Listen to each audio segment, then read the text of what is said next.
Assalamualaikum warahmatullahi wabarakatuh. Berjumpa lagi bersama pecinta bola sejati. Apa kabar sahabat pecinta bola sejati? Semoga hari ini kita selalu dalam keadaan sehat walafiat. Hari ini saya akan memberikan video track record pelatih tim nasional Indonesia dan asistennya. Mengikuti informasinya lebih lanjut, mari kita simak videonya bersama-sama. Shin Tae-yong tiba-tiba muncul saat kedatangan Patrick Kluivert di Indonesia. Kehadiran Shin Tae-yong di sela-sela kedatangan Patrick Kluivert menjadi tanda tanya besar. Apakah ini bentuk dukungan langsung ataukah Shin memiliki pesan tersirat bagi penerusnya? Meski kini berstatus mantan, Shin Tae-yong tetap menjadi figur yang dihormati berkat kontribusinya selama ini. Momen ini memicu spekulasi mulai dari simbol estafet hingga pembuktian persahabatan di dunia sepak bola. Bekas pelatih timnas Indonesia Shin Tae-yong muncul di hadapan publik jelang kedatangan Patrick Kluivert di Indonesia. Dia mengucapkan terima kasih ke Ketua Umum PSSI Erick Thohir. Shin Tae-yong muncul jelang kedatangan Patrick Kluivert ke Indonesia pada Sabtu 11 Januari malam ini. Hal itu dikatakan Shin Tae-yong dalam akun Instagramnya. Dia memposting foto bersama Erick Thohir. Salam hormat dan hangat, saya Shin Tae-yong. Pertama saya mengucapkan terima kasih kepada Erick Thohir, Ketua Umum Asosiasi yang telah memberikan dukungan besar kepada tim perwakilan Indonesia kita di posisi ini. Jika bukan karena Bapak Presiden, kami tidak akan pernah mencapai apa yang kami sekarang. Dan saya ingin mengucapkan terima kasih kepada Asosiasi PSSI. Terima kasih banyak atas bantuan dan dukungan Anda yang berkelanjutan. Kami juga ingin mengucapkan terima kasih kepada pelatih kami. Ada banyak situasi sulit, tetapi saya tahu bahwa saya selalu bekerja sama dengan para pemain untuk hasil yang baik. Terima kasih banyak dan terima kasih kepada para pemain tim perwakilan. Kita harus lolos ke Piala Dunia 2026. Harapan saya adalah pemain kita memiliki panggung Piala Dunia. Terakhir, saya ingin mengucapkan terima kasih yang sebesar-besarnya kepada seluruh masyarakat Indonesia yang telah mencintai dan mendukung saya. Saya akan selalu mengingat kehangatan hati dan dukungan yang kau kirimkan kepadaku. Demikian di ujung di saat itu. Sementara itu, beralih pada informasi kedua, apa agenda Patrick Kluivert setelah tiba di Indonesia? Ya, setelah tiba di Indonesia, Patrick Kluivert dikabarkan langsung menyusun langkah strategis untuk mempersiapkan timnas menghadapi kualifikasi penting. Ia dijadwalkan bertemu dengan PSSI, mengenal para pemain, dan meninjau fasilitas pelatihan.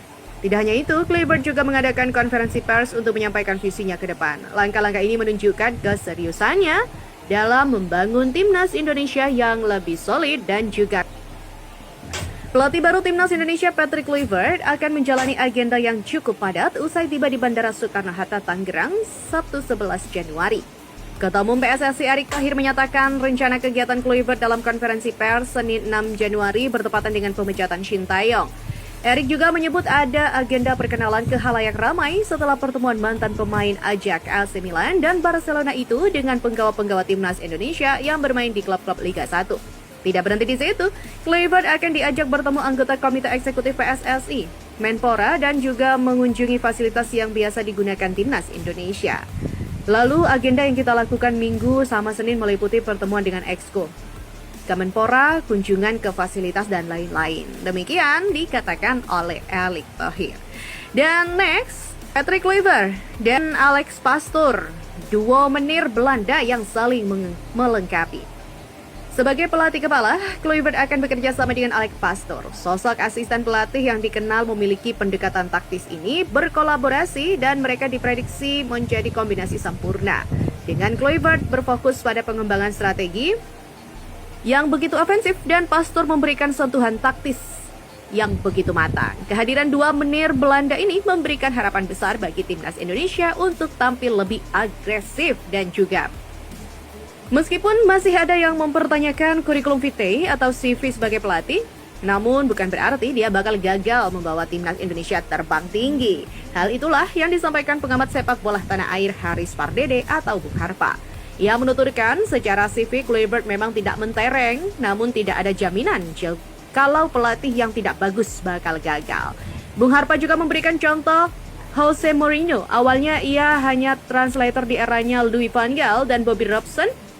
Tapi kemudian karena dia pintar, ia menjadi pelatih yang sukses. Ada satu contoh yang sering saya kasih kepada Alex Ferguson. Dia dulu hanya membesut klub kecil di Skotlandia, tapi kemudian dibeli Manchester United dan berhasil. Kebalikannya, Diego Maradona, pemain bagus dan saat menjadi pelatih tidak sukses ataupun zonk, kata Bung Harpa pada podcast YouTube pribadinya. Bung Harpa menambahkan, jadi jika dilihat dari CV Kluivert sebagai pemain, dia mentereng dan sebagai pelatih selama ini kurang. Tapi apakah sebagai pelatih timnas Indonesia pasti gagal? Oh, belum tentu juga ya. Makanya ini yang menurut saya untuk melengkapi filosofi ini didatangkanlah seorang Alex Pastoor. Inilah yang akan menjadi pelatih di ruang ganti. Demikian ujarnya. Kombinasi yang menjanjikan perpaduan antara nama besar Kluivert dengan kemampuan taktikal Pastoor diharapkan bisa menciptakan sinergi yang positif. Dan kombinasi ini diharapkan mampu menjawab tantangan yang akan dihadapi oleh timnas Indonesia, terutama dalam menghadapi kualifikasi Piala Dunia 2026. Bung Harpa menjelaskan bahwa Pastoor memiliki track record yang sangat luar biasa. Pelatih berusia 58 tahun ini memang orangnya agak sedikit independen, agak sedikit idealis, tapi memang ya dia sudah membuktikan sangat sukses dalam membaca permainan dan juga dalam mapping tim. Terbukti 3 kali dia membawa tim Eerste Divisi promosi ke Eredivisie. Ini akan menciptakan situasi yang unik karena Danny Lanza dan Alex Pastoor adalah orang bawaan Erick Thohir. Di situ nanti manajemen konflik harus dijaga dengan baik karena bagaimanapun juga Patrick Kluivert adalah kepala pelatih yang harus dihormati. Ya, itulah mengapa dia dibawa atau ditunjuk sebagai pelatih kepala agar supaya ada satu kesatuan di ruang ganti terutama untuk para pemain diaspora. Tapi itu tadi, asistennya harus mengurangi kekurangan Kluivert. Dan tentunya ada harapan besar rakyat Indonesia. Sepak bola Indonesia memiliki basis penggemar yang sangat besar. Mereka berharap kehadiran Kluivert dan tim pelatihnya bisa membawa angin segar dan prestasi baru bagi timnas Indonesia. Tantangan terdekat yang dihadapi adalah laga lanjutan fase grup C putaran ketiga kualifikasi Piala Dunia 2026 zona Asia. Diharapkan trio menir Belanda ini bisa membawa timnas Indonesia terbang tinggi ya.